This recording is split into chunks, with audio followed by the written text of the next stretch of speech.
Rionta, oh, Rionta, oh, Rionta, oh, Rionta, oh, Rionta, oh, Rionta, oh, Rionta, oh, Rionta, yeah, Rionta, oh, Rionta, oh, Rionta, oh, Rionta, oh, Rionta, oh, Rionta,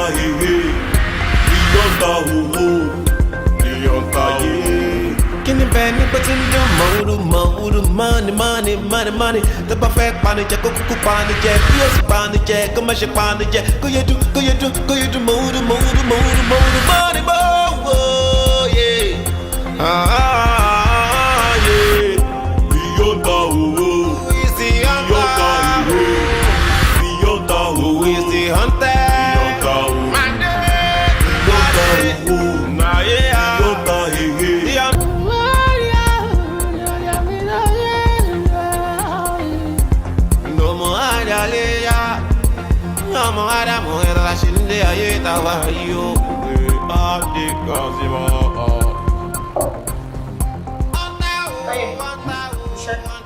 Ṣe fún ẹ. Mo pé bá iṣẹ́ bẹ́ẹ̀ máa ń pa ni tó pàmò ṣùṣù bá dé. Oh, I see. Anyway, editor sọ pé kò yọjú sáwọn náà fẹ́ rí. Ṣé kò sí? Ó dà pé problem ti wà. Problem ńlá kan. Ọ̀gá kí lórí ìṣẹ̀lẹ̀ wọn náà? Lórí news star break lórí health ministry akẹ́rẹ́ àwọn ló fa gbogbo wàhálà tó wà lẹ́yìn. Lọ́tọ̀ ọ̀gá mo ní fact. Ẹ máa gbé mi kọ̀ dédé kàn give report lórí news kankan àbí kìíní kan láì pé bí mo dig deep mo ṣe findings ni. Ṣé rí woman yẹn ó ní private hospital kan tó ń lò tí òun sí gbogbo yẹn. Ibẹ̀ ni mo ti find out pé ó ní terminal illness. Jẹ́ pé ó lo àìrú ẹ̀mọ́ lórí ilẹ̀ ayé ọdún 2. Mo dẹ̀ fura pé àwọn party leaders kankan mọ̀ tí ó bá ṣe gbọ́n tí woman bá ti ẹ̀jẹ̀ kan mọ̀ àwọn ti mọ̀ wọ́n mọ̀ fẹ́ tí woman yẹn gba governorship seat yẹn tó bá ti wá wà ń bẹ̀ tán ṣe abẹ́bẹ̀ lójú 2 lọ kò lè cover 4 years ní táàmù kan so wọ́n wá lo tó máa deputize ẹ̀ kí yẹn wọlé as governor so ẹni ló máa carry 2 years tó kù wọ́n lè fi rán mi tó bá ti kú that is it deputy ló máa wá ẹ̀dẹ̀ wọ́n pé máa tán fi ń tán lò pẹ̀lú woman yìí ìwẹ̀ ò dáa woman yìí ló ṣì ń jẹ́ kó máa sọ pé wọ́n recognize party yẹn woman yẹn làwọn èèyàn ń tẹ̀lé kó ṣe party náà tẹ̀lé tó pé ìwà woman yẹn dá ìwà woman yẹn máa dà wọ́n so ẹ lè mọ̀ pé kí ni ẹ káwọn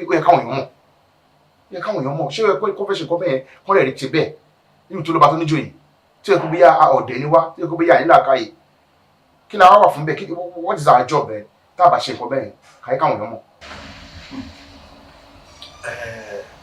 Ìwọ ni màá bá gbà yẹn sí o láti wà very very careful.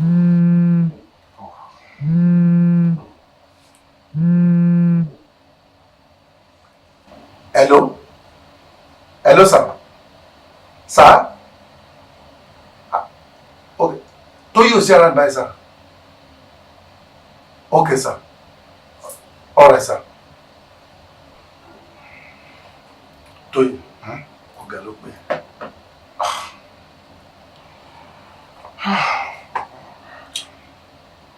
Gẹ́gẹ́ bí wọ́n ṣe ń bẹ̀ sọ, o láti wà very very careful, extraordinary careful.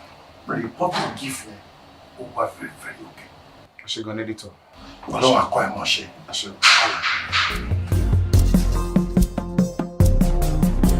Mommy. Yes then. Mo ti ń pe doctor láti ẹ̀kọ́ wọn ò pick. Really? Yes. Kò dé pick call. Ó ti gba body now. Yeah. Ó ti gba body because he knows what is on ground. And I'm not happy. Mi ò mọ reason tẹ́ bá ṣe mọ̀ pé mo ní health issues. Then you bring me out to come and serve my country when you know I'm not too sound for that. Oh. Why don't you just leave me alone when you know my health issues? You should leave me alone and let me be with my family and live my life with my family and enjoy myself instead of putting me on the rope and make me to start jumping on a tiny rope. It's alright. It's alright. Tí n bá lọ́rọ̀ yìí náà ṣe mí ní kàyéfì, irọ́ mo pa. Kàyéfì yẹn á pa yín tẹ́ ẹ bá mọ̀ pa. Tí yín ni mò ń ṣe o. Ọlọ́run ò ní ṣe yín ní àbíkú àgbà. This is insidious on the part of the party. Ṣé bẹ́ẹ̀ mi máa deputize yín? So kó dáa fún yín, kó dáa fún gbogbo ẹgbẹ́ ni mò ń ṣe. Kó dáa fún ara yín, kó dáa fún ẹlẹ́dàá ìwọ ló ń ṣe. Did we not see the time of Yaradua and Jonathan? So why will you put me as a playing bat in front? And you come and sit later? Ìyáàfin, ó dájá ṣe báyìí. Ìyá ẹ̀ wo la fi? Kó lè dá náà ni gbogbo wa ní bákà kiri. Àmọ́ mo fẹ́ fi dá yín lójú. Ibi tẹ́ bá lọ, lèmi náà lọ. Ọlọ́run yín, Ọlọ́run mi ni. Bẹ́ẹ̀ bá ní akẹ́rù wá bí ká máa gba oko abúlé lọ. À ń lọ náà nìyẹn. My loyalty is important to me. Mi ò kí n fi ṣeré. Gbogbo ọ̀rọ̀ yóò lè tó yìí. Ẹ jẹ́ ká ṣe sùúrù. Ẹgbẹ́ náà ò dákẹ́ ẹ̀. Táwọn náà ti ń gbé ìgbésẹ̀ lórí pé bí gbogbo ẹ̀ ṣe máa lé tó máa dáa. Ẹ fọkàn yín balẹ̀. No, but ṣé ní gbogbo nǹkan tí ẹ sọ yẹn kò ní mìíràn. Because èèyàn tí èèyàn fẹ́ fi gbogbo strength health ẹ̀ ta fẹ́ fi manage. Ẹ̀yin ta fẹ́ govern lé lórí ta fẹ́ manage yín. Èkú wẹ́rẹ́wẹ́rẹ́ jẹ́lé ní the all of you people. At the end of the day, we will tell you, you will know the truth. Instead of the truth to set you free, it set you to stomach infrastructure. Ọ̀dà. Wọ́n ti diversify lẹ́yìn lọ́wọ́ ẹ ti lọ bí 500 ẹ ti sọ̀rọ̀. Ó ti dáa. Bí mo ṣe ṣàlàyé pé èmi ní supposed deputy tí mo wá ṣàlàyé ọ̀rọ̀ fún yín. Bọ̀ kò sẹ́ni tó máa ṣe àtàrà bó ṣe tara. Èmi á padà sí ọ̀dọ̀ chairman máa ṣàlàyé.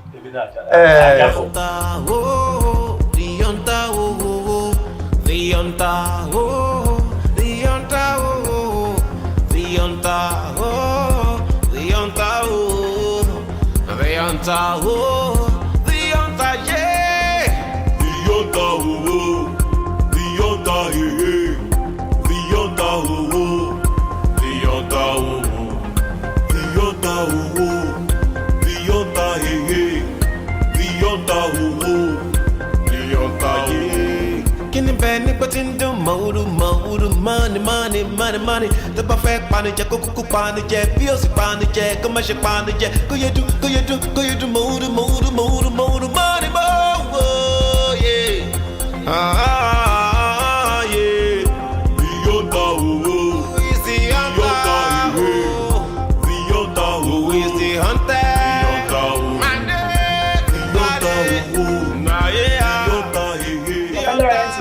Ó ní inú ẹran yẹn ti ready. Kò dé sọmọṣẹ́ ń ṣọ́.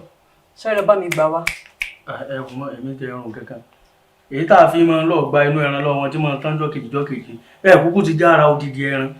Ṣé odidi ẹran tá a bá rà á kàn kó gbogbo fún rẹ̀ jáde. Èmi mọ̀ ọ́ pọ́ tó jí èyí. Ń pọ̀ ẹ wà bọ́gà ṣe tẹ́mọ̀ bá wọn ṣe díẹ̀ tẹ́gbé yòókù nù fìríjì. Ó di ara ẹran tó kù àwọ̀ ọmọ bàjá lẹ́nu géètì ń ta. Ṣé o gbádùn? Do as I say. Àǹtí Níkẹ́. Ẹ má bínú, oúnjẹ ò ní pẹ́ jiná. Ẹ mọ̀ pọ̀ rẹ̀ yín, inú ẹran ló wọ́n like. Kò tó dẹ̀ fa delay ni ẹ má bínú. Kò sí wàhálà. Èyí tẹ̀sán tó ń sìn ọdún ni kò ń ṣe àìmọ̀fólókò tèmi. Kò jọ mí lójú rárá. Bàbá wà lẹ́nu ṣẹ́gun.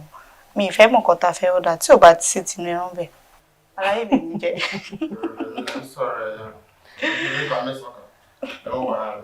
Ẹ ṣe àwọn pé tinú ẹran ló dáa jù nínú ẹran jíjẹ. Mi ṣeré. Ó dẹ̀ tún máa ń ṣe ara lóore. Kọ́tẹ́ mi fẹ́ràn nìyẹn. Àwòtọ́ ni ẹ̀yin ilẹ̀ miss. Miss wa. Kò sí wàhálà o, ẹni tí ó kì í miss. Tó yìí, that reminds me, ní nǹkan tí mo fẹ́ sọ fún ẹ. Má sọ pé inú mi ló ti gbọ́. Ọ̀gá ò ní pẹ́ fún ẹ ní promotions ló ń ṣe. Yes. Níbi iṣẹ́ wa? Bẹ́ẹ̀ni. Ó mọ̀ pé news Mrs. Akinyera tó break yẹn ó really cause traffic gan. Yes. Because tí mi bá exaggerate both viewers àtàwọn tó ń comment a máa ti wọ 5 million. Yes. 5 million? Yes. Kí ni mo wá ní? Yay. Wow. Wow. Mi ò rí.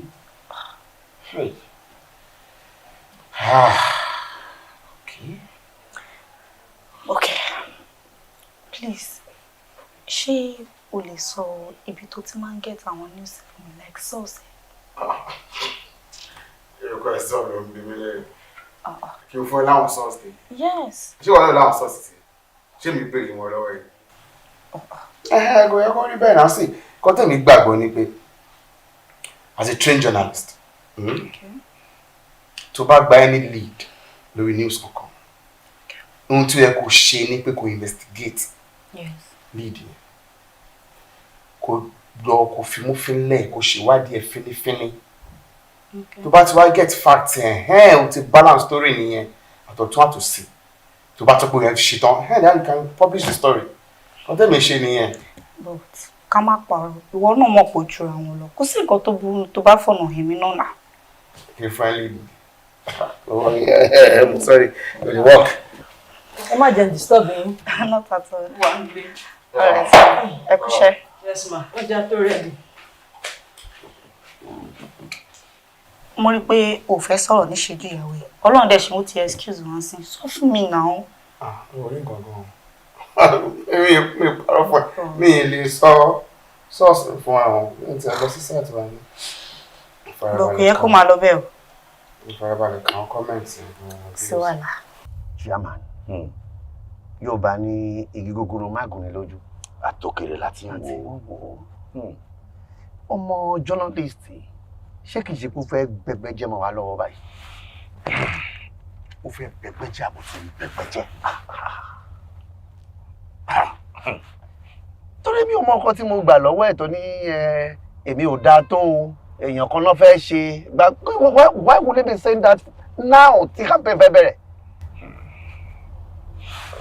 Omiṣore gbogbo nǹkan tí bọ́ọ̀ yẹn sọ kò ń ṣe propaganda o. That guy is saying the fact. Ẹ má sọ bẹ́ẹ̀ mọ́. Look here, ìwọ ni èmi fẹ́ lò, ìwọ làwọn aráàlú fẹ́ lò. I've spent more than enough ní orí ẹgbẹ́ yìí, ẹgbẹ́ tí mo ti ń rebọ̀, tí mo ti ń nurture láti gbà tí ò sí anybody. Ṣé mi lè sọ fún mi? Ẹgbẹ́ yìí wá grow tán. Ọmọ kan wá from nowhere. Ó lóun fẹ́ gbẹgbẹ́ jẹ́ mọ́ mi lórí.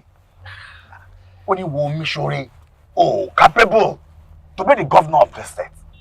Ó wá sọ trash, but you're not capable. You know why? Wọ́n mọ bó ṣe dá tó. Láti bẹ̀rẹ̀. Nígbà tó wà ní SA, tó wà ní SSA, kó tó di commissioner. You're doing well, my brother. Adéyẹmí lágùn ìyẹn ni ọjọ́ mọ̀. Mo dúpẹ́ pé yìí mọ̀.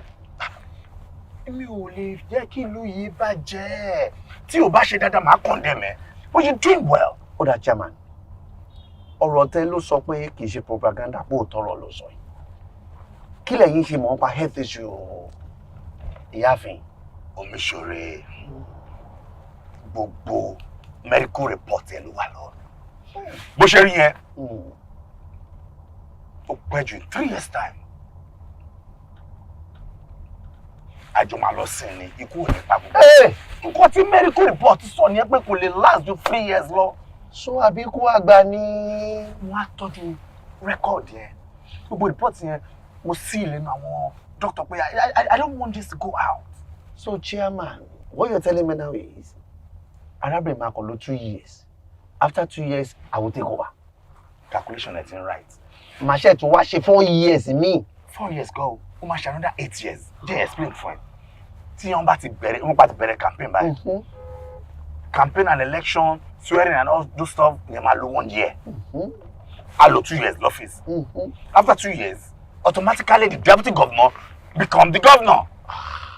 Then wọ́n ṣe wá lò another 8 years. Because I want to convince people to know that you are a man. I'm capable. You're very, very capable. Very, very capable. Oshubayire. Your days belong. Oshubayire. So, mo fẹ́ ká ṣe nǹkan kan sí. Bọ̀bọ̀ yẹn, what do you think pé a lè ṣe fún bọ̀bọ̀ yẹn? Olóṣèlú ni wá. We buy him out. But that guy is so chairman, everybody has got a price. Yeah, if the price is to do, for price to get here, Lonnie. Nobody in the world, sir, has time to be corrected. If the right price is low, lo ma lo won gba. Ko se weekend ju bẹ́ẹ̀ lọ. You're very right. Wọ́n máa fàgbọ́n lórí ẹ̀. Òun kọ́ ló máa dúró sọ̀rọ̀. We are all buyable. Ó ṣe lú la pé. Wọ́n máa stubborn o. Ẹ filẹ̀. Okay. Ẹ filẹ̀. nǹkan tá a máa ṣe nìyẹn. Ojú àwárí lé orókò filẹ̀. Trust me. Filẹ̀. Gbogbo ọ̀nà tí ò dá sí. Ṣùgbọ́n tí o bá ti débẹ̀, what you did while you were in the commissioner, everything was perfect.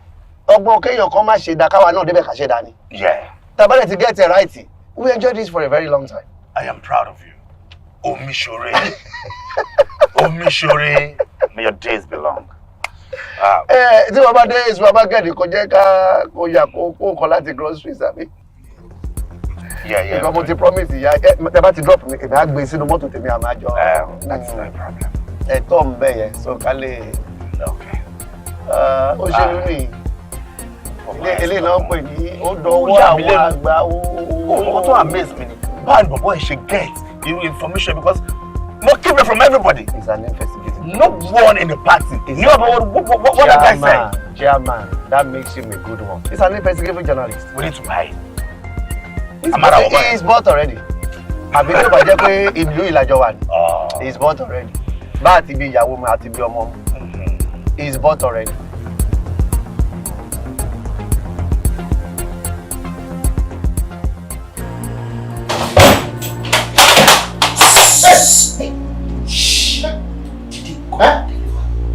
No drama. So,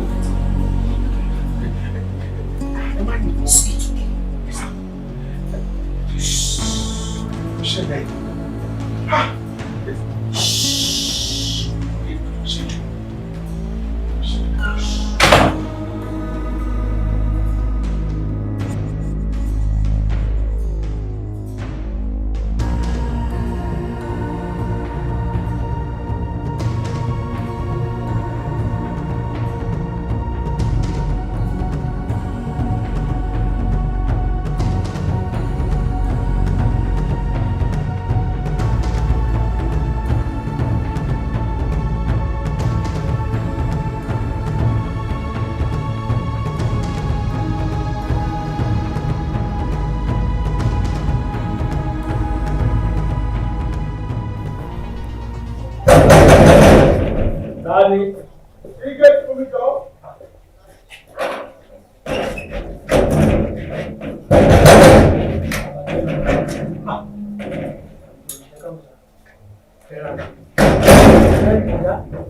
Bó lẹ jẹ́ àárín o, ìyá àmọ́ tẹ́jọ́ tapọ̀ akàmọ̀ kí wọ́n dé lójijì wọ́n fàyín lọ lóyún àbáàdì ni. Ìmọ̀ wá wò pé kí lọ̀gá ṣe fún àwọn ẹni tó fi dológun à ń palẹ̀ ẹni mọ́ lóru gẹ̀jọ́ báyìí. Kí lẹ́jọ́ tapọ̀ tó bá. gbogbo tó ń jọ wọn tó jó òṣì. Ìyàwó mi ńkọ́? Wọ́n bẹ̀rù ilé àtàárọ̀ gan àwọn náà ò jókòó mọ́kàn lọ wọ́n bọ̀ bíi ilẹ̀kẹ̀ rí ni. Èmi gan mò ń dúró de kóòrùn yóò ọ̀rọ̀ lẹ̀ kí n gba rédíò tẹsán àti tẹlifíṣàn tẹsán lọ ní pé wọ́n ti jí ọ̀gá gbé o. Ni mo ní kí n dúró fún tẹ́ fi wọlé yìí. Wọ́n jí àwọn ẹbí ẹ̀ gbé. Sá wọ́n jí àwọn ẹbí ẹ̀ gbé.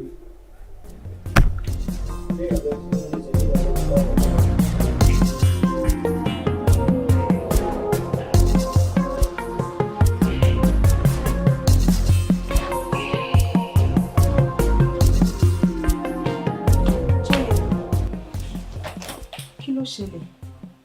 Àwọn ọlọ́wà gbé ẹ. Mi ò mọ̀ wọ́n. Ṣáwọn ọlọ́pàá ni? Mi ò mọ̀. Mo ti sùn lọ. Gbìyì mo gbọ́ látọjú ọrùn. Nítorí pé Matajíbà mo kọ̀rọ̀ bíi 6 tó pè mí dáhùn ni. Wọ́n ṣe gbé mi lọ nìyẹn. Ṣọ́ọ̀ṣì ẹ lè ṣe ṣá. So kí nìkan tó béèrè? Kí ló fẹ́? Wọn ò béèrè kankan lọ́wọ́ mi. Ìyẹn ló yà mí lẹ́nu. Wọn ò béèrè kankan lọ́wọ́ mi. Wọn ò béèrè. Wọ́n lọ já mílẹ̀ gan sí ìgbà ṣe wà mí mo tọrọ wípé èèyàn tọrọ owó fi wọ mọ́tò èmi tọrọ owó fọ mọ́tò délé mi. Ṣé kò ń ṣe nítorí ọ̀rọ̀ iṣẹ́ ẹ? Má gbé yẹn wá. Má mi lọ síbẹ̀ yẹn. Mi mọ nǹkan tó fi gbé mi. Wọn ò lè ṣàlàyé nǹkan tó fi gbé mi. Wọn ò ṣàlàyé. Bóyá ọlọ́pàá wa ni wọ́n ni o. Bóyá sójà ni wọ́n ni o. Bóyá ọ̀tẹlẹ̀múyẹ́ ni wọ́n ni o. Mi ò tiẹ̀ mọ̀. Ó dájá lọ sí hospital. Let's go for check-up. Mo kàn fẹ́ ṣáwà kẹ́lẹ́ ọ̀rá sùn. Máa wà òkè. Tóyè.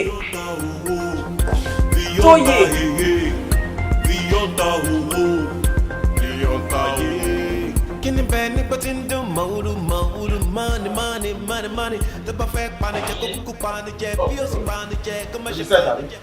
Yes, ọmọ tí ọ̀dà fún right. Why now? Èmi pọ̀ ni mo fẹ́ disturb ẹ. Kò matter now. Kí máa dẹ̀ dẹ̀ dání. Don't let me disturb you. Okay, no problem. Yeah, so, are you ready, Taba? All right, love. Right, you want today?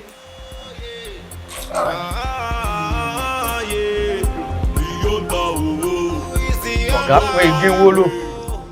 Inú ọkọ̀ yóò fún mi wàhálà kan. Ọmọ fófófó ni. Yes, sir.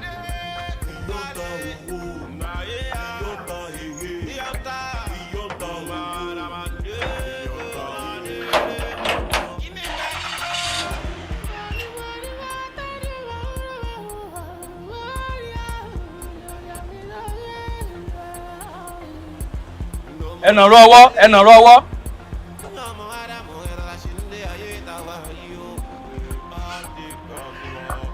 Ẹ ra sà.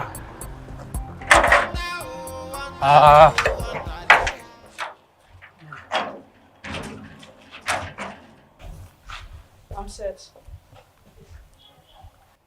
Madam, kí ló dé tẹ́ ẹ̀jẹ̀ ọ̀gọ́ ọmọ gbé yín lọ?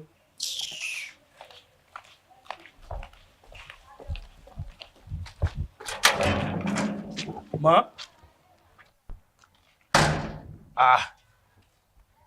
Ọlọ́mọ kúṣẹ́ rẹ̀. Tó pé dojoojúmọ́ ayé inú tí wọn ò dùn wọ́n sá mọ́ lejú kó ní.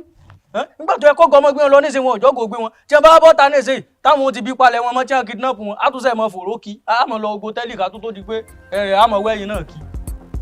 Ẹlòmíì nǹkan bí tí mo lórí ọkọ̀ òye mi. Kò yẹ kí wọ́n tí ì wálé ọkọ̀.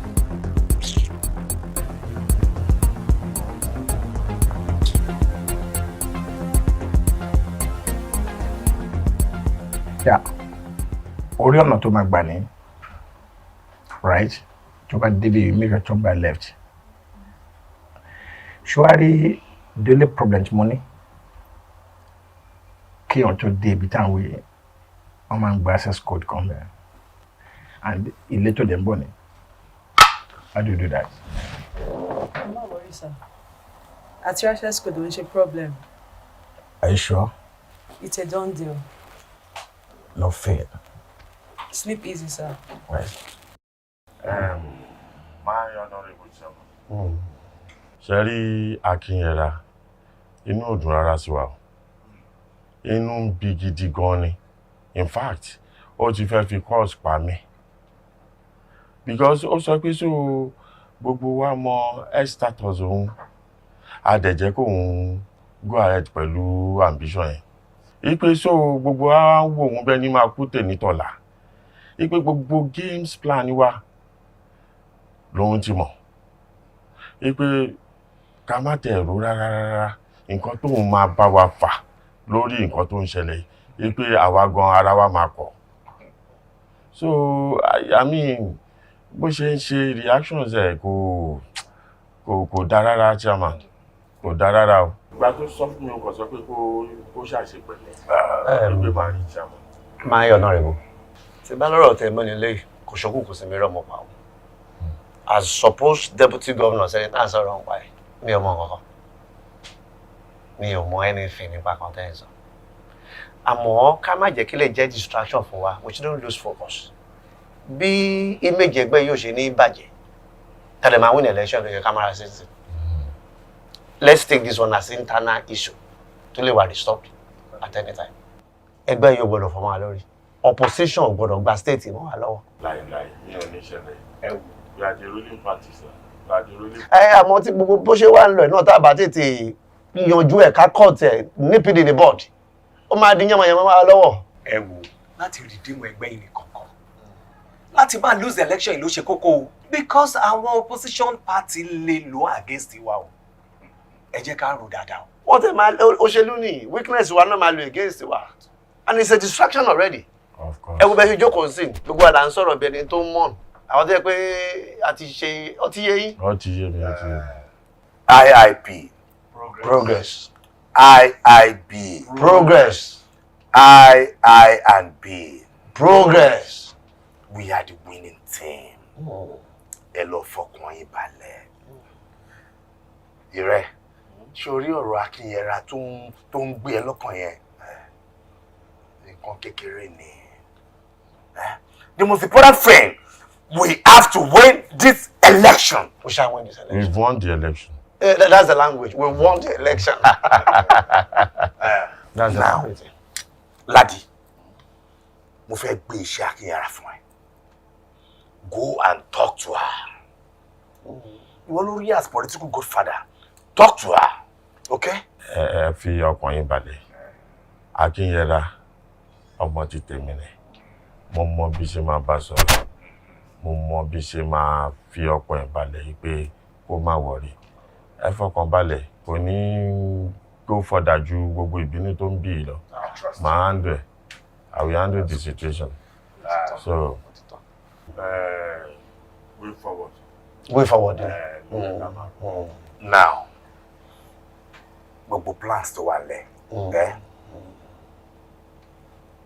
So Akínyẹra, tó bá di 1 a.m. ní alẹ́ ni. Àbúrò ni ló máa jẹ́ yẹn. 1 a.m. kọ́ nìyẹn. Òru, come on, what's your problem? Òru nìyẹn. Yeah. 1 a.m. lóru.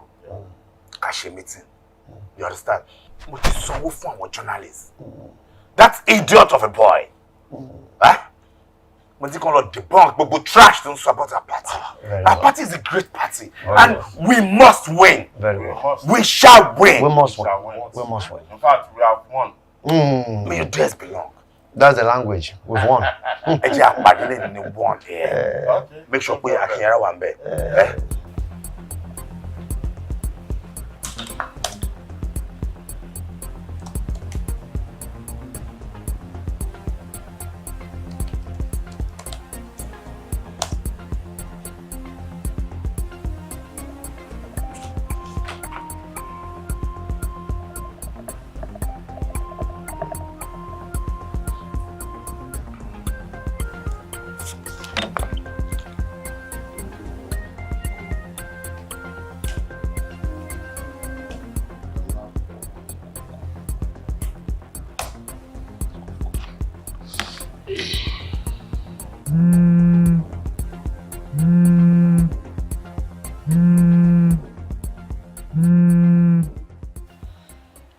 Yes. Hello? Hello. Am I speaking with Mr. Akintoye? Yeah, I told you ló sọ̀rọ̀. Journalist. Ọjọ́ ta ni mo bá sọ̀rọ̀. Orúkọ mi ni Fisayo Akínyẹra. Mọ́mí mi fẹ́ book appointment pẹ̀lú yín. Okay. Hold on a minute. Bring the phone. Hello? Yeah, how are you, Jerry, my brother? Oh. Ṣé Adare wà mọ́? Yeah. Mo fẹ́ kó find time for me within 5 days ni. Yeah, ma fẹ́ kó worry me. I need to discuss some things with you. Okay. Yeah, mo lè wáyé. Yeah, next tomorrow is okay. Okay. No problem. Jọ̀ọ́ tó bá ti confirm pé ó ń bọ̀ ní next tomorrow. Just let me quickly know before you get to the gate so I can send you a pass. But so bari pass on nílé wọlé. Oh, okay. No problem. Mama expect. All right, dear. Kushe gan, Well done. Kushe. Bye. All right. But mommy, do you think that is a good idea? Oh, it's a better idea because there are some things I don't know about myself. Okay. And about my party. But you know, as a press guy, he's going in between every one of us. He has more information to himself. So I need to just dig his tummy and put 1 + 1 together. That's what I'm calling him. Shoti Yensin Uluberry. What's your name, Mama? You're looking very beautiful, my daughter. Thank you, Mommy. I took after you. O ṣá lọ po tí ìfẹ́ mi kó dẹ̀ kó bá mi mú ẹsẹ̀ àwo yẹn sí. Ẹ bá tó wọ èbú ẹ o. Níbi ta ni? Gubernatorial candidate Mrs. Akínyẹra. Oh, kí ló ní òun fẹ́? Yeah, ó ní kí n wá ròhùn. Ó yá ní material kan tó fẹ́ kí n bá wọn push. Pẹ̀lú gbogbo security details tó ní. Báwo ló ṣe fẹ́ rí wọn? She said I'ma send the pass me. I'ma fi kọjá lọ́dọ̀ am security. Oh. Ṣé ọ́fíìsì yẹn ló yìí wà? Oh yes, yeah. Ilé ńkọ́? Àbọ̀ ti change ilé? Ìbéèrè wo ló ń bí mi? Mi ń ṣiṣẹ́ fún náà. Ká ní mò ń ṣiṣẹ́ fún wọn sí ni. Mi kàn fẹ́ bá wọn push material kan ní, I guess. Mo kàn ń béèrè ni mo pé sí ìgbà pé yóò fẹ́ jáde security ti tight. All lè máa change everything. Of course, we're not too tight now. Pẹ̀lú ọmọ tó ń ṣẹlẹ̀ nílùú nísìn. A whole gubernatorial candidate náà là ń sọ̀rọ̀ nípa. So, ọjọ́ ló fẹ́ lọ rí wọn báyìí sí? Yeah. Ọ̀la àbí ọ̀túnla, tomorrow or next tomorrow.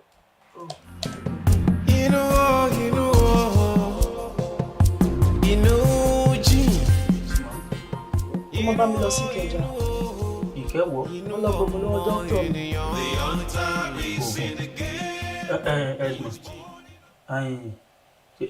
Ìkẹjà tọ̀ ní kọ̀ǹpútà village mi. Yes. Ìkẹjà jìn. Ìkẹjà lọ́nlọ́mọ̀. Ìká pé torí oògùn lásán ni mo lè rògùn lọ́dọ̀ àwọn smart care bíbà yìí tí ó sì ṣiṣẹ́ lára yín.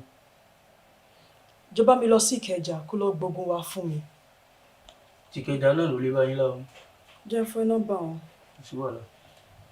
Ṣé kí n wọkọ̀ ni àbí kí n gbé Uber mọ̀? Aeroplane. Sí wàhálà.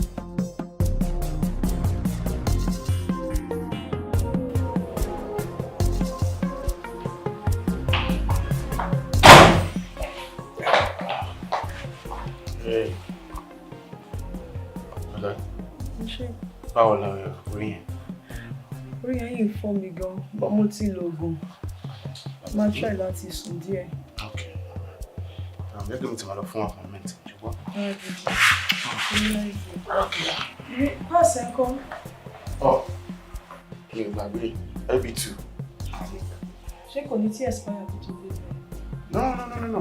Àwọn tó ní appointment láàárọ̀ là ní irú pass.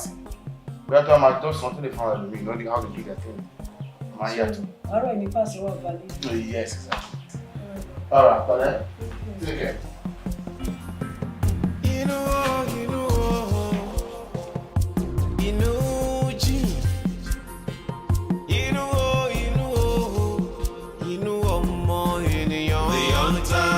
In the game, who is bold enough to play the game?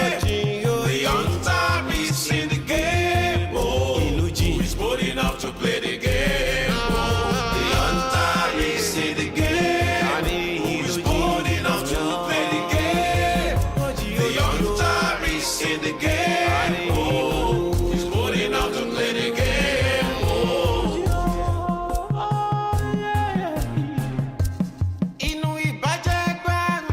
Ṣíwò ilé mọ́nú ọmọlàkejì o inú ìbàjẹ́ gbà ń báyẹ̀bẹ̀ wò kí ilé mọ́nú ẹni tó next to see me. The hunter is in the game, who is bold enough to play the game. The hunter is in the game, who is bold enough to play the game. The hunter is in the game.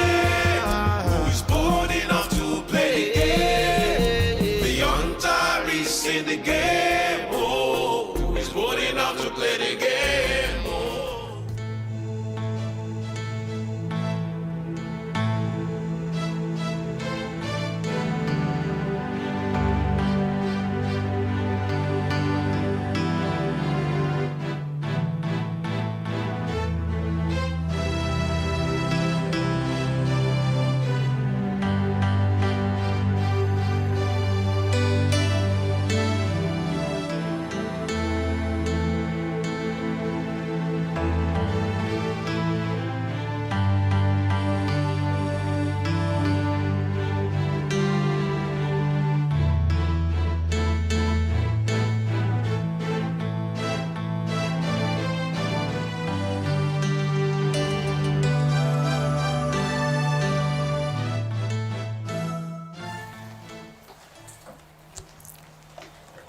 Mommy, man, journalist to around, Mr. Kitoye. Yes. Ẹ jẹ́ kó dúró. Wàá put through sí mi few minutes after. All right, ma. Okay.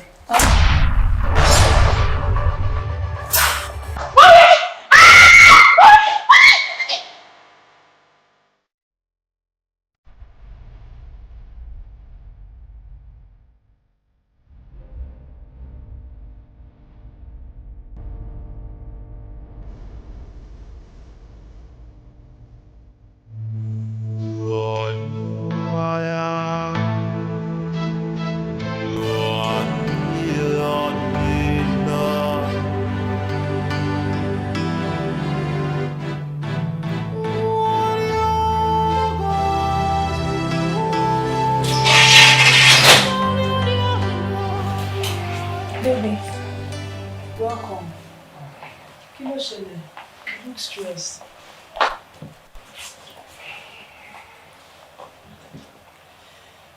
Ṣé orí nǹkan tó ṣẹlẹ̀ lẹ́yìn? Mi ò gbàdúrà kojú mi tí ó rí àmọ́ láyé mi. Kí ló ṣẹlẹ̀?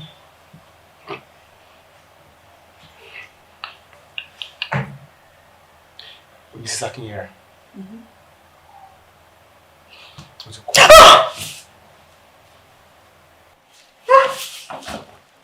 How come? I don't know. I don't know. I mean, I was right there in the office. And now come do the couple me pay, okay, you can go in and say. Like on the bariwo. I tell you, my rush on no office and go. I it's a pass on office. Ṣé kò sí nǹkan tó ṣe ẹ́ ṣá? I mean, she was murdered right there. Thank God. Hold on, my shoe.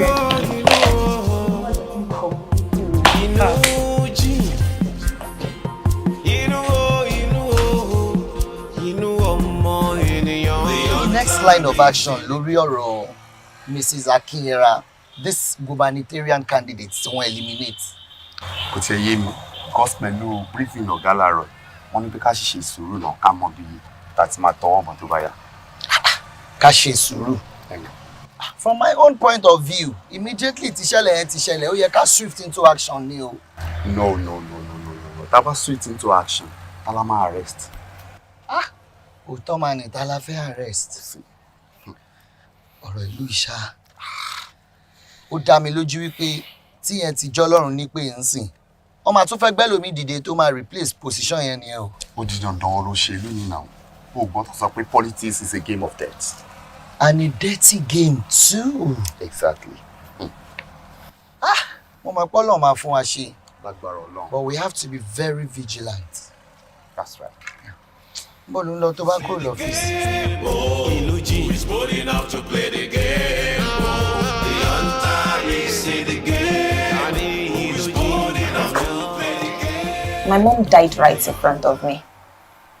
Ẹ̀dẹ̀ rẹ̀ ń tó yìnbọn. Mi ò rí anybody. In fact, mi ò rí nǹkan kan. Mo kàn gbọ́ gunshot yẹn ni. Shoe glass.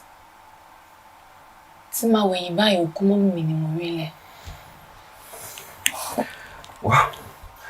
Another thing I need to know ni pé lẹ́yìn ìgbà tí mọ́mì ti di olóògbé, ṣé ẹ receive any strange call, threat calls? Not at all. No.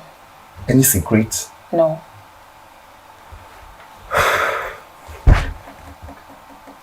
Well, we'll see to it and mama kota machine lórí.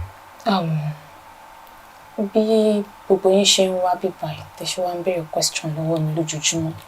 Yet ẹ rí nǹkan kan ṣe sí. I'm working on it. Well, I think for now, I'm done. Please. Mi fẹ́ kí anybody wá sí bíbá ẹ̀ mọ́ láti wá máa béèrè nǹkan tó ṣẹlẹ̀ because every anything ṣe sí. We're talking about my mom. I know. But we are working on it. We are working on it, we are working on it, we are working on it. Dìgbà wo? Soon. Okay, thank you. You can go.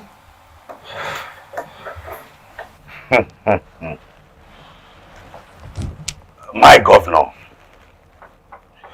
honestly, I am proud of you. Mo gbádùn speech tó ṣe yẹn. That is good. And a quick one. If you come up with àti ní ẹni tá máa fà sílẹ̀. Yeah. Don't worry, I'll get back to you. Right now, mo wà ní meeting kan ni. Tí ma ti ṣe tán meeting yẹn, ma get back to you. No. Èmi ò tí fẹ́ bá àwọn media so anything. Leave the journalists alone. I ní nǹkan tí wọ́n sọ yẹn ó perfect. I am proud of you. Yes, you're waiting forever. IIB. Progress. In fact, Omishore Wambi, Honorable Ladno Wambi. Don't worry, I'll get back to you. Yeah. My governor. I won't care. All right. Yeah, take care of yourself. Yeah. So, at the end of my family. Adekoro. No matter what, tó bá ti ṣẹlẹ̀ báyìí ó ti ṣẹlẹ̀. Má rán mi létí nǹkan burúkú mọ́. The show must go on. Ta ni next person tá máa fà sílẹ̀ kí Omishore deputize ẹ̀. That is nǹkan tí fẹ́ kájọ discuss ni. Mo ní ọ̀kan lọ́kàn. Okay. Yeah. That's fantastic. Ó ní ọ̀kan kan tí mo ní lọ́kàn.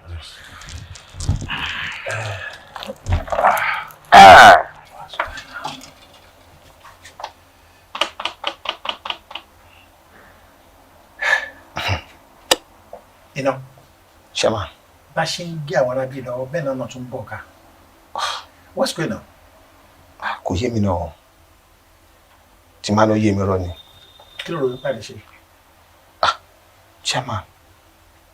Kò sí nǹkan tó lé ń bẹ́ẹ̀. Kí ni Ṣèyí wà mí báyìí fún wa fún? Tó máa fẹ́ pa gbogbo wọn tọ́nu fámílì wọn. Mo mọ̀ pé máa sí tried. Àṣebí Ṣèyí rèé.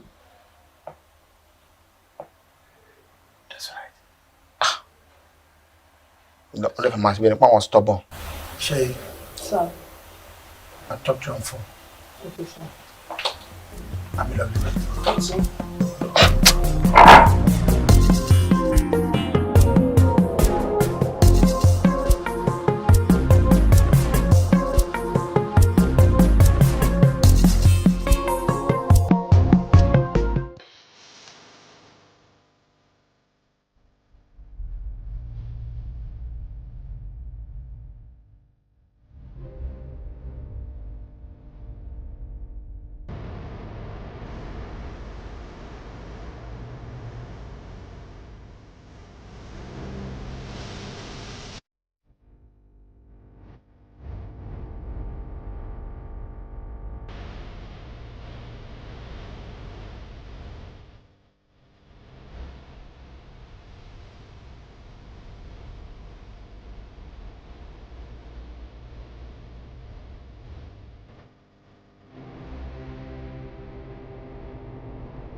Hello. Hello. Who are you? Ta ni ẹ ná? Kí ló ń ṣe nínú company bí? Àti pé bó ló ṣe wọlé síbí? Wọ́n láti wá pa ẹ́ ni. Wá pa mi. Ìgbà ni wọ́n ń pa wọn ìpàwọ̀. Ẹni tó rán ẹ wá lọ jíṣẹ́ fún yín pé ó kéré owó ẹ́. Ó yẹ. Security kò wá gbé. Security! Security!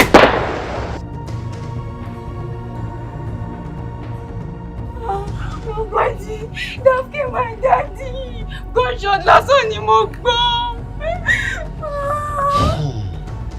It's alright. It's okay. It's okay. Ah, Shaman. Not again. This is the third victim. In Conchelle. What do we do now? Kí ni ká ṣe? Kí ni ká mú ṣe?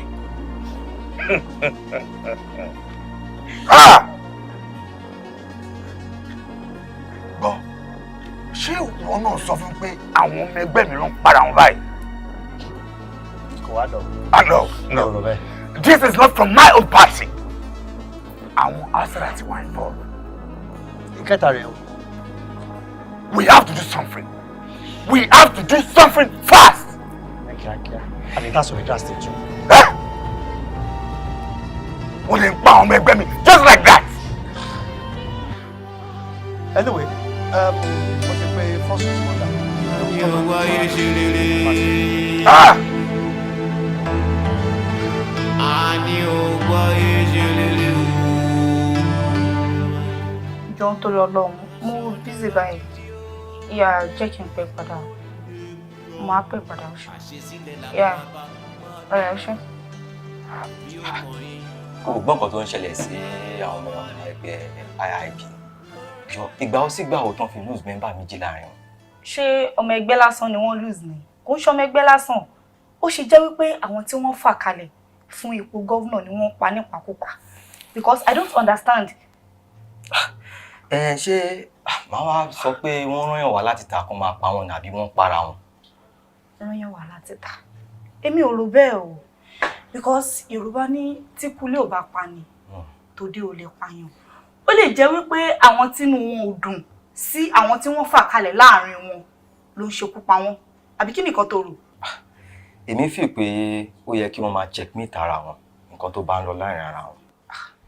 Kí ni tí ẹ rí nínú news yẹn kí n tí ẹ rí break? Inú mi máa dùn ni. Èmi gan máa popular ju Tóyè lọ. Máa wẹ̀ ṣé mọ̀ pé bàbá headline ni. Tábà jù sí gbòòrò sí tó máa trend. Tí ó máa ń ṣe kékeré mà ni. Àǹtí Níkẹ́, Dictor ní pé kẹjọ kẹsà yọjú sáà lókè. Oh, that's true. Mo ti wọ́n ló jẹ́ kí n rújọ́ lọ.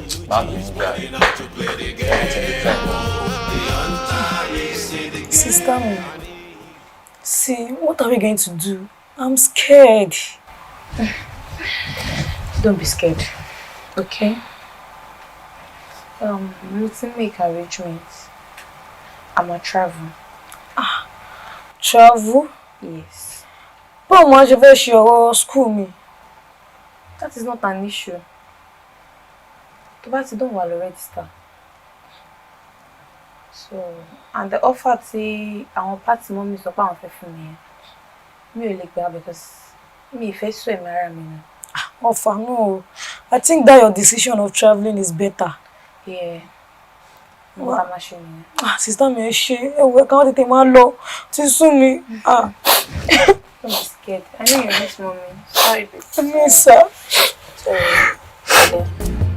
I'm there for you.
Red line. No, listen. Okay. Well, K Alubarika build house in Lekki, Agege. Lẹ́kì Agége. Kí ló ń kà? O rí ni. Director ìlú gan. Breaking news. Honorable Yomi Omishore has been arrested by the police. Honorable Yomi Omishore. Do you know what you're saying? I don't understand. For what? Nípò olóńpọ̀ àwọn party. I tell you, I will tell you. No, wait. I don't understand. How? Oh, there's solo joy here. You don't know. It's so fun. How you Leo? Oh, too much anything. You sorry juicy YouTube, can trend in sin. Sharp, can need traffic. Kí ló sọ pé fẹ́ ṣe sìn? Where juicy YouTube? But kí ló ṣe tó máa ń bẹ ná? Kí ni problem ẹ now? Ṣé mi lè juicy YouTube káwọn ọmọ kí gbogbo àgbáyé mọ̀ pé honorable payan. Mo fẹ́ trend ni kí n lè rí traffic. O ní gba permission. Ṣé bóyá ṣe nǹkan nìyẹn ni? Kí ló tẹ máa ń tọ́ná? Kí ló ń ṣe now? Kí ló ń ṣe now? Ní ìdí iṣẹ́ ta ti pẹ́ ń jẹ yìí.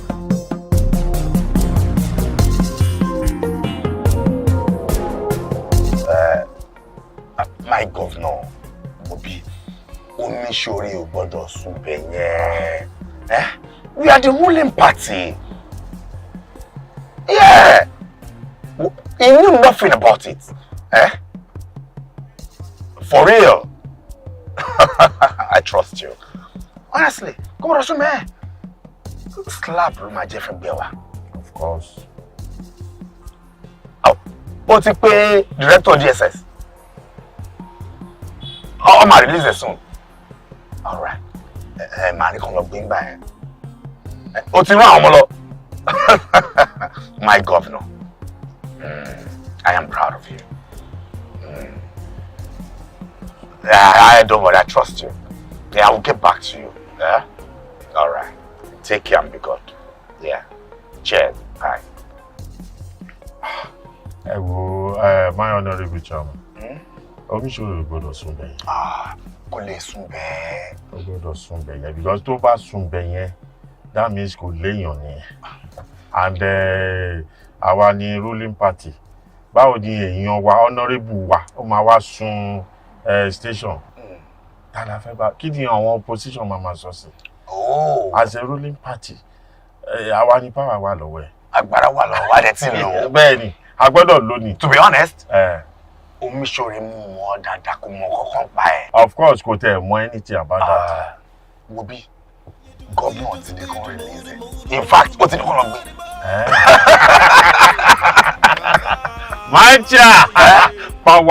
Power to the people. Power to the people. Power to us. I'm a state.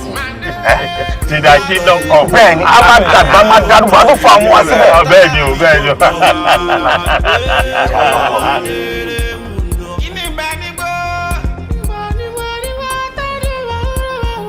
Honorable Adi, my chairman. Yorùbá ní pé ikú tó bá ń pa ojú báyìí, òwe ló ń pa fún ni. Ẹnìkan ta tó ń kúnnú pàtì rẹ̀.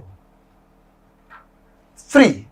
And all accusing finger is pointed at me. Èmi ni mo wà ambitious. Èmi ni deputy tí ò ní choice. Ìkan tó bá ti gbé síwájú ẹ̀ ló máa gbà. Tí ó bá jẹ́ pé àwọn fúnra wọn náà gbà kan fira lẹ̀. Tá a jẹ léréwé nígbà tó yẹ ká jẹ léréwé. Tá a mú léréwé nígbà tó yẹ ká mú léréwé. Bóyá mi ni ọba kan, àbẹ́mi kan dúkọ́ ọba ti pàṣẹ ọ̀kan. Jẹ́ chairman lè jókòó mọ́ ìjókòó yìí. Wọ́n ṣe jókòó náà máa jókòó pé the party must go on. My name has been smeared all over the political circle in this state. For how long? Kò sẹ́ni tó máa náwó sí chairman, kò sẹ́ni tó máa náwó sẹ́yìn. Deputy àkọ́kọ́, the supposed governor, ó kú. Deputy náà, the supposed governor kejì, ó kú. Ìkẹta ló tún kú yìí. Ìgbà mẹ́rin ló máa fi sọ̀rọ̀ lókò pa lórí títí pé mi mọ̀ pàrọ̀ tó ń kú ike. No. Omishore, calm down. You see, kò sí nǹkan tó ń bọ̀ lókè tí ilé ò gbà. Ilé ti fẹ́ yá báyìí. Ilé ò lè yá. And kò sí nǹkan tí my honourable chairman máa ṣe tèmi yìí ò ní mọ̀ nínú ẹgbẹ́ yìí. So lọ fi ọkàn ara ẹ balẹ̀. Ìwọ fúnra rẹ ó mọ̀ pé mi gan ṣẹran rírọ̀. So just take it easy. Sórí ibi tí gbogbo àwòrán ti ń wá. Very soon we get to the bottom of the matter. We have to. We get to the bottom of the matter. kò sí nǹkan tí èèyàn kan fẹ́ ṣe tó bá jẹ́ àwọn position ló ń ṣe a máa get wọn bó dẹ̀ jẹ́ inú àwọn party members wa ni we get to them. Same trait of killing. Ladi, you are very right. I am very sure. My party people are decent people. They don't do such. I'm very sure. But from other camp, the problem is in Shele. Teba so be. Torí ẹ̀yin lẹ kó wa jẹ o. Fare balẹ̀. I go trust Chama. Omishore, oh disappoint me. Lọ́nà wo Chama? See everybody who trust me. Ìwọ, oh to trust me. Kì í ṣe pé mi ò trust yín. Ó ti ń ṣe gbàgbàgbà léraléra. If tí àwọn ará Àtàbà ti ẹ̀ sọ trash. Not you. They are not saying trash about you. They are saying trash about me. I'm the ambitious one. So, our politics ò rí bí wọ́n ṣe ń ròyìn, man. Listen, our politics, my cutting, whatever trash, see everybody bans on streets ni. Nítorí ìpàkọ́ ògbọ́sùtì, orí ẹlẹ́gàn ló bàjẹ́. You have to be yourself, be a real man. Listen, the most important thing is we must win the next election. And here is my point. Ẹ̀rù kún ń ba Omishore ni. Ta ló fẹ́ kú. Ọ̀gbẹ́ni, o máa like o. O ti rówó fẹ́ kú. As the chairman of our great party, IIB, Omishore,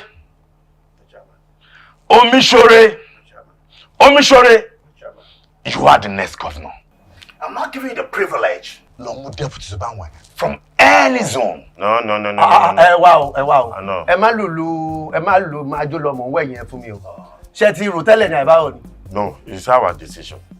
So my chairman, òun kọ́ ló máa mú deputy. Àwa la máa mú deputy fún. Bọ̀ ẹ̀ ń sọ́ọ̀sì pé èmi ni the next governor. That's the job. Whoever the deputy bá ti wá mo fara mọ́ ọ. Ṣé èmi ni the next governor? You are the next governor. Ẹ máa pè wàhálà lè jó mọ́. Àwa yìí Ó ṣe máa wẹ̀ ti ilẹ̀ arákùnrin. Ó ṣe máa. You see, pray. Ọ̀tọ̀ ni òṣèlú, ọ̀tọ̀ ni òjèlú. Òṣèlú là wá. Yeah, a lè máa popular bí other party. But ebi kan náà ní kọ́kọ́ máa ti bẹ̀rẹ̀. Jẹ́ kí n sọ ọkọ̀ fún ẹ. Àwọn party kan wà tí ẹgbẹ́ àmọ̀ pé yes, wọ́n lágbára, wọ́n ní owó, wọ́n ní gbogbo ẹ̀. Tí a bá fẹ́ pàdé ara wa, tá a bá lọ fún rally, máa sọ fún àwọn èèyàn wa máa ní ẹ jẹ́ ká yíyà fún àwọn tó ń bọ̀ ẹ̀. Wọ́n ná lágbára lé wọ́n náà ọmọ ọ̀tá, and we don't want anything to stain us. Àáyà fún ọ̀tọ́ máa fi kọjá kó máa fi lọ. Nítorí pé kí ni wọ́n tá a fẹ́ ṣe fọ́nrán ló jẹ wá lógún kò ṣe bá àwọn fẹ́ gbà lọ́wọ́ ẹnikẹ́ni. Brilliant. Chairman. Yeah. Question mi ni wípé kí ni party yín ṣe? Ìgbáradì wo lẹ ń ṣe fún ìdìbò tó ń bọ̀ lọ́nà yìí fún ipò state governor? Thank you very much, Fatoye. Ore, ìgbára lèèyàn máa búra, ẹ̀dá kan ò ní bú Ṣàngó lẹ́rùn. Gbogbo àwọn political parties tó kù, wọ́n present, wọ́n ti ń gbé àwọn èèyàn jáde lọ́tún lọ́sì. Àwò oníwòye pé no, gbogbo candidate tó ń gbé jáde, candidate ta ní kò lè meet up, right? So tá a bá gbé jáde bóyá kò lọ náwó down lásán, bóyá wá dúndùn pé ké a fún ara wa ní lẹ́sẹ̀ 35%, give others maybe 60 something or 70. Ká fún yín ní 70%. Well, wọ́n lè rò bẹ́ẹ̀, but local government tí a mọ̀ pa dì mú káwa ṣe dáadáa ní local government yẹn, so that another local government tó máa ń wo local government tó ń wo nǹkan tá a gbé ṣe local government wa ní the next election tó máa tẹ̀lé wọ́n á ronú pé ẹ wo àwọn party tá a rò pé wọ́n ti ẹ̀ jẹ́ nǹkankan, they perform excellent. She understand? So kò jẹ́ káwa sáré mọ́tò ká lọ kọlù kẹ̀kẹ́. Off record. Oh, it's alright. Pé party yóò lówó yẹn. I know because I know you got that ṣe káàkiri nílùú. Upcoming, I mean, we're just coming up. Okay. All right. Yeah, my chairman. Most of them go break after party in 70%. I have my reason because judging by what is on ground now. Okay. Nígbà tó yẹ pé Mr. Kiyera ti ṣaláìsí lè mú candidate ní jáde. Exactly. So that means pé any 70% chance of winning. Well, Sherry, later, Sonia. Game with Soshiwaju. Our other parties, no Capuchin man be candidate daddy. But excuse me, sir. Emma Binusa, any question? What's that Gẹ́gẹ́ question? bó ń ṣe sọ. Ó ṣe jẹ́ pé ìgbà tí gbogbo jìnnà yìí bẹ̀rẹ̀ sí ní ṣẹlẹ̀. Lẹ ṣe wá rò pé ó yẹ kẹ́yìn fa candidate kalẹ̀ látọ̀dọ̀ tí. Kí ẹ̀yin principal pa wàhálà yìí ti pọ̀ jù. Ṣé wọ́n sọ pé wà lápá ni? Àbí àwọn àlefa candidate kalẹ̀ ní time tó bá ń wà ní. Àsìkò tó ń wà láfa kalẹ̀ yìí náà. Ẹ má bínú sá, ẹ try láti. Ẹ bẹ̀rẹ̀ kí ló bí wa náà. Ẹ try. Ẹ wọ́n tẹ̀ ń sọ náà. Ẹ má bínú. Sherry, inú mi dùn bẹ́ ṣe interject but question yẹn I direct as chairman of the party. What she saying? See, I bá fẹ́ bring question lọ́wọ́ yín, we will do so. Anyway, Toy, on this behalf, I'm sorry for that. Anyway, that's I think I'm going to say back home. Sherry, mo sọ níbẹ̀rẹ̀ pé kéèyàn ṣe nǹkan nígbà tó máa yẹ èèyàn dàsìkò tí ò ní yẹ èèyàn lọ. Ní àkàn lè gbé candidate kan jáde kákan náwó dànù lásán nígbà tó mọ̀ lẹ́mìí rẹ̀ pé other party àwọn candidate tán gbé jáde wait tí wọ́n ṣe kí ni ó pọ̀. We need to relax, come and watch. We still have much time níwájú. But in their party, let me say, they have a crisis. Àwọn ò ní crisis no party títí wa. So ngbà tí àwọn ò pé okay fine. Candidate wọn lọ gbé jáde yìí ní tail end tí gbogbo ẹ̀ ti súnmọ́ lé yìí. Ó lè pa ní better candidate ju ẹni lọ. Ẹ jẹ́ ká flag kíni wà out. But pẹ̀lú ọgbọ́n ọmọdé tèmi ṣá. Ṣé wọn ò ní máa rò pé nǹkan tó ṣẹlẹ̀ yìí àtọ̀dọ̀ tí yín ló ti wá? Gbogbo ẹni tó bá ti rorú question tẹ bèrè tó lọ rò pé bóyá àbí gbogbo wàhálà tó ṣẹlẹ̀ ní other party ti wá lọ́wọ́ nù ẹ̀ ẹni yẹn yà wèrè. In fact tí alálẹ̀ bá sọ ẹ́ pé kó dáa fún ru ẹni bẹ́ẹ̀ aláàrọ̀ ò ní jẹ́. Tí ọlọ́sàn bá fẹ́ gbàbọ̀dì gan nírọ̀lẹ́ máa takú mọ́ lọ́wọ́ ni. Oh yes. Ó dìde pé. Ṣọ́rọ̀ wọn gba ìpè àbí ò gba ìpè. Chairman, sir. But judging by what you just said, what you said earlier, we pay candidates yẹn. Not done time yẹn. Ìyẹn Mr. Kiyera. Party yín náà agree pé ó lámìlaka. Only way do anybody tó ń kan lè gbé jáde lọ. Party yín ṣe sinmi. Asinmi ni o. Tẹ́ẹ̀tì fa candidate lẹ́nu. Irọ́. Àmọ́ ńgbà tó wá ṣaláìsí lẹ́wà rí kó trust God for candidate. Oh yes. Exactly my point. So what we are trying to say here because fèrèfèrè wà nílẹ̀. Àgbọ̀dọ̀ pàrọ̀tàn yìí. Okay. Wípé party yín mọ̀ nípa ikú Mrs. Kiyera. And that's what I'm saying. They must be mad. Hello? Toye? Sir. I know you very well. But the moral that mo jẹ́. Ṣé o bá rí pé nǹkan kan tí mo fẹ́ ṣe yìí? Tí mo bá ṣe kí ni it's like bí ìgbà tí mo fẹ́ waste owó dànù lásán. Right?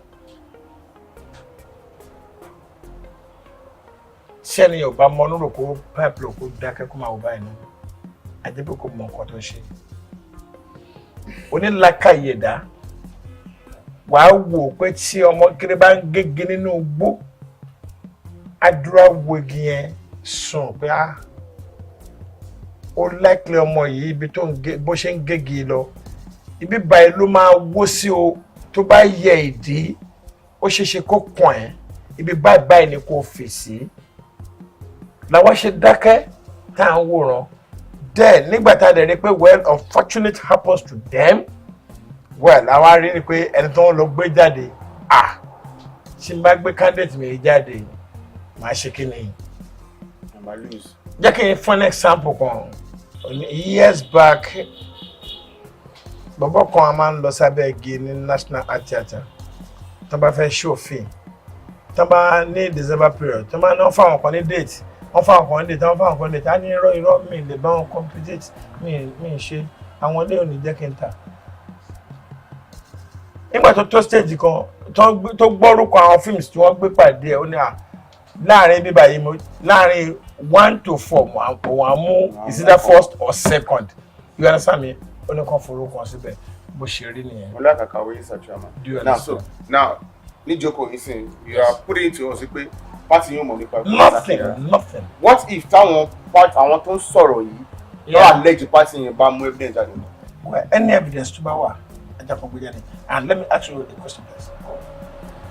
Are you accusing me or party yẹn ló accuse ya party tiwa pé àwa mọ̀ nípa kú ẹ̀ ní. Hey, I'm not accusing you, sir.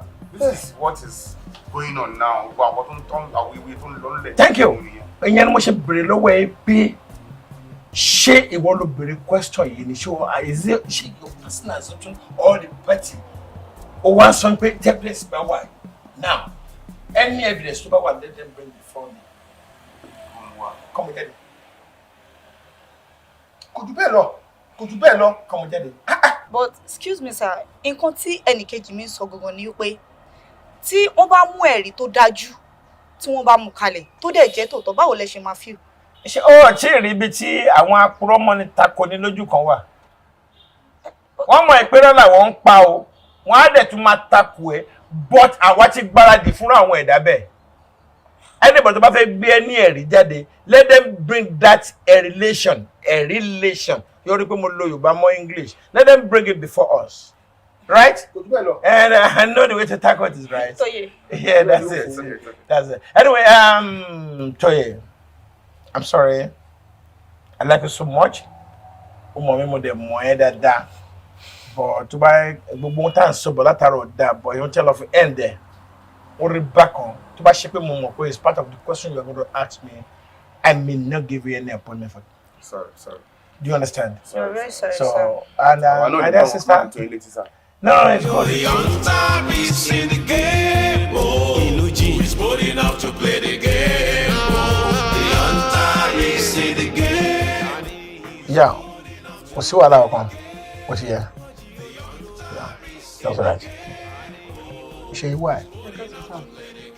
Ṣé o rò pé ó yẹ kí n máa dúró de ṣá? Ẹ má bínú sir. Ó láwọn issue kan tó come up nílé ni. Ẹ má bínú. That's all right. Mo fẹ́ kó là mí lóye kan. Ṣé èèyàn bá rí ẹnìkan tí ò fẹ́ kéèyàn jẹun pẹ́ tó fẹ́ yọwọ́ ẹnìyẹn kó nínú àwòkú ló yẹ kéèyàn ṣe fún? A máa yọwọ́ tiẹ̀ kúrò náà ni. A máa yọwọ́ tiẹ̀ náà kúrò ni. I love that. Bọ̀bọ̀ journalist tí ó bẹ̀rẹ̀ sí ní kọ rubbish lórí party wa tó wádìí nǹkan tí yẹ kí ó wá káàkiri. Before next tomorrow, if I come over and call on. Sir, ṣé ọbẹ̀ ò ní lè díẹ̀ báyìí? Lọ́nà wo nìyẹn?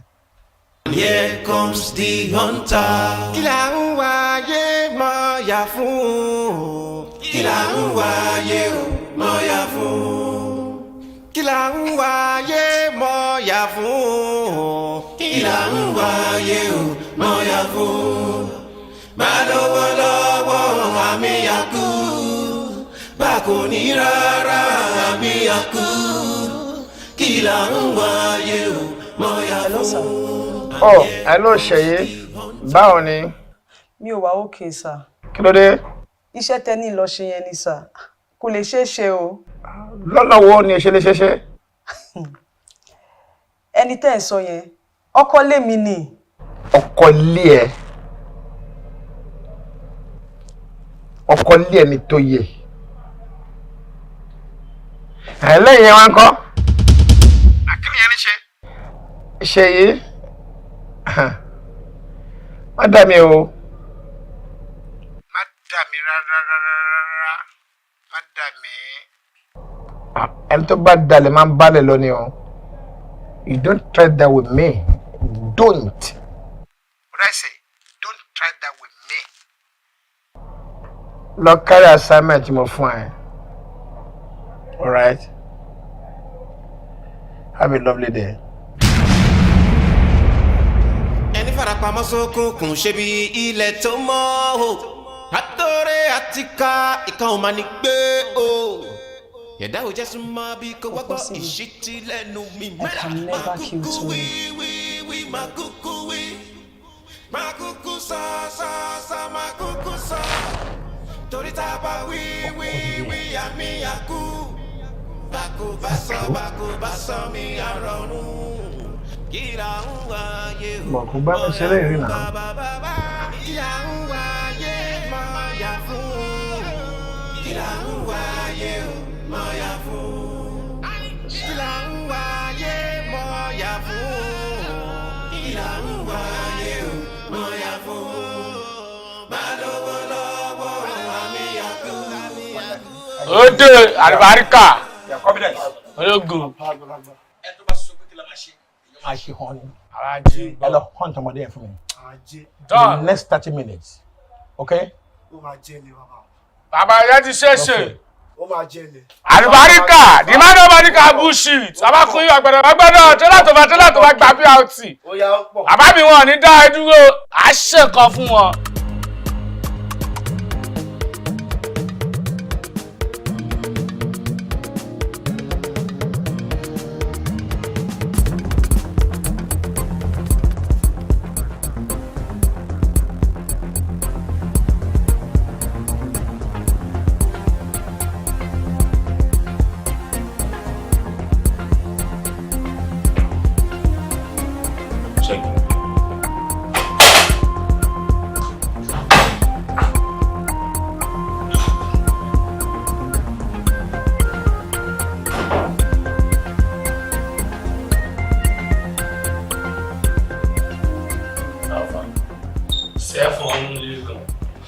Òṣàmọ̀ tẹ́fọ̀n bá wà bẹ́ẹ̀ wà á mú kúrò. Sunday body bẹ́ẹ̀.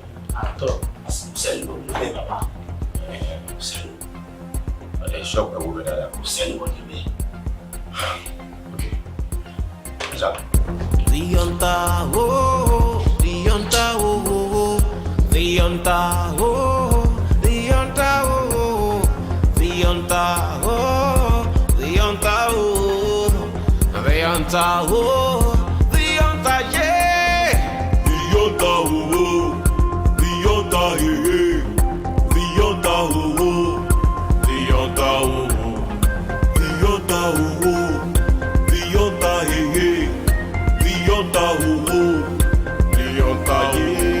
Kíni bẹ́ẹ̀ nígbà tí ń dún mọ̀ọ́rù money tó bá fẹ́ panijẹ kó kúkú panijẹ bí ó sì panijẹ kó má ṣe panijẹ kó yẹ dún mọ̀ọ́rù money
I'm a journalist. I'm a journalist. Akíntóyè lórúkọ mi, Akíntóyè lórúkọ mi. Akíntóyè ni mò ń jẹ́. Move! Ìyàwó mi náà sì tiẹ̀ ló wà nílẹ̀ yìí. Ìyàwó mi ló wà nílẹ̀ yìí. Hey! Come familiars! Ìyàwó mi náà sì tiẹ̀. Ló sára wọn. Kí là ń wáyé o, mọ̀ọ́yà fún. Kí là ń wáyé, mọ̀ọ́yà fún. Kí là ń wáyé o, mọ̀ọ́yà fún. Má lọ́wọ́lọ́wọ́ àmì àkú. Báko ní rárá àmì àkú. Kí là ń wáyé o, mọ̀ọ́yà fún. And here comes the hunter. The hunter. Oh girl. So the serial killer tí gbogbo èèyàn ti ń sọ nípa ẹ̀ látijọ́ yìí. Òun ni ìyàwó the famous Akíntóyè tó máa ń dig out story jáde níbi tán bá hide ẹ̀ sí. I can't believe this. Toye, so let me tell you something. O ní láti máa ronú. Ìrònú yìí ò lè solve anything. Please. Ọkùnrin yẹn, ọkùnrin ò dẹ̀ kí n ṣojú. Please.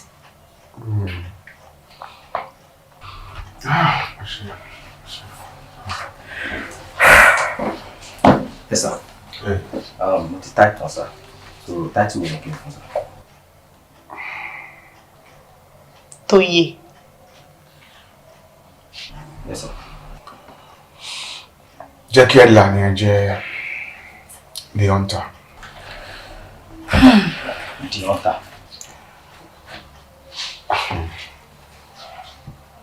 Ẹni tó ń hunt èèyàn.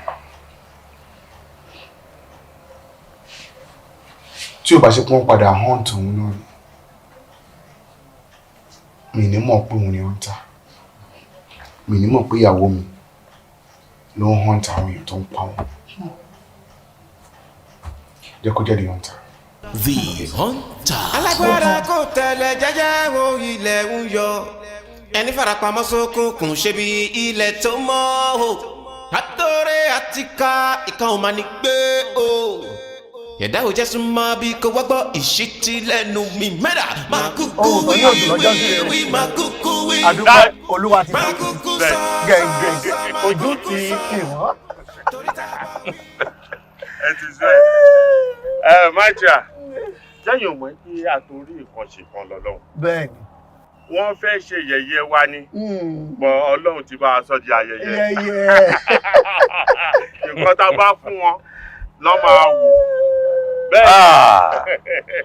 IIB. Progress. IIB. Progress. IIB. Progress. I told you guys. Money game plan. Any game plan ele. Fẹ́ believe me. Mo gbà lọ́wọ́. Mo gbà. Ẹ fọkàn balẹ̀. We are the ruling party. And the Maru till that kingdom come. We have the power. Yes. And we have the strength. Yes, now.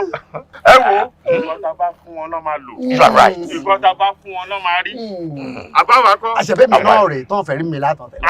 Ń sì ránṣẹ́ wa mọ̀ pé ó mọ ní òun ló ṣe bọ́ ohun sókè odò. Ẹ ti gbàgbé pé òun ló kó sóyún mọ́ chief kan sí sọ́ẹ́sì. Ọdún àṣẹṣẹ rí yẹn sì ni. Èmi náà mi yọ. Ẹgbẹ̀ báyìí, ó yẹ ẹgbẹ̀ báyìí. Ladi. His Excellency. You want me to be